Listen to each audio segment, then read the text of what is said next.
So my phonological awareness is specifically on phoneme isolation, which is specific sounds in different positions of a word. We know that a phoneme is the smallest unit of a word.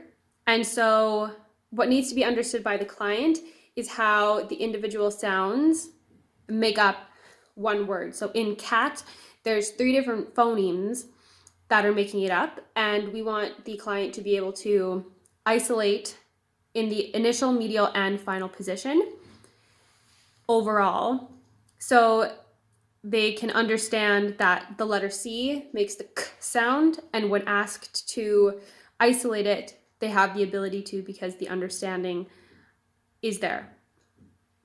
So when we're teaching the goal, we have to discuss what a phoneme is, what a single sound is, and demonstrate that for them. So when we're looking at the words tap and tab, we would explain how they have a similar structure and they look very, very similar, but there's one thing that is different, which is that final phoneme or final consonant. And we could explain that by showing that P makes P and B makes B. And once they understand that, they're able to, when asked, isolate the phoneme that says P.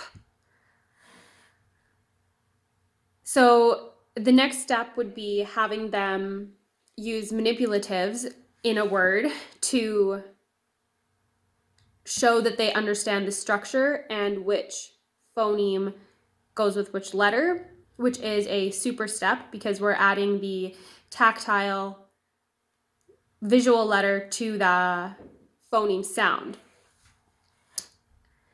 It was stated by Wisconsin Department of Public Instruction that it can be only done verbally, but for some of our clients which have varying deficits, I think the tactile cues and kinesthetic cues aid in their learning. So I would add those in personally.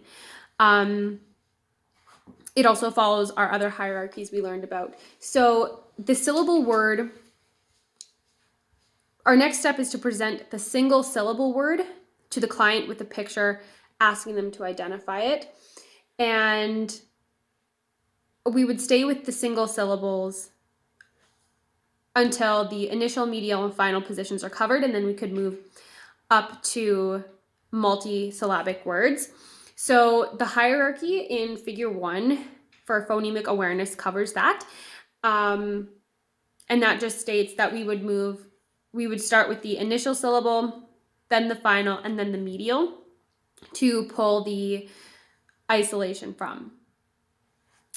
In figure 2 is the cueing hierarchy that was in my other presentations, stays the same. There are cueing for auditory, kinesthetic, tactile, and visual. They're very straightforward. The stimuli for receptive would be tapping when you hear the first sound in cat, then pointing to the first sound when it's written, point to a word that has the same sound as the first syllable. So for that one, we would say cat, they would isolate k, and then we would have a word list of other monosyllabic words with k as the initial, and they would point to one. That is receptive, but a superstepped receptive. For expressive, I would ask, tell me the first sound in cat. They would isolate k.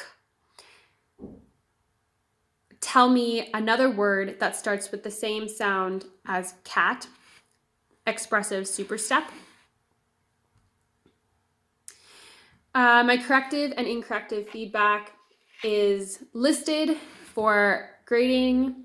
My substep and superstepping is from the phonological levels figure 3 I based it on, and that says that we would stay with the monosyllabic familiar words before moving to that monosyllabic unfamiliar words, or even multisyllabic words which are familiar to the client would both be supersteps.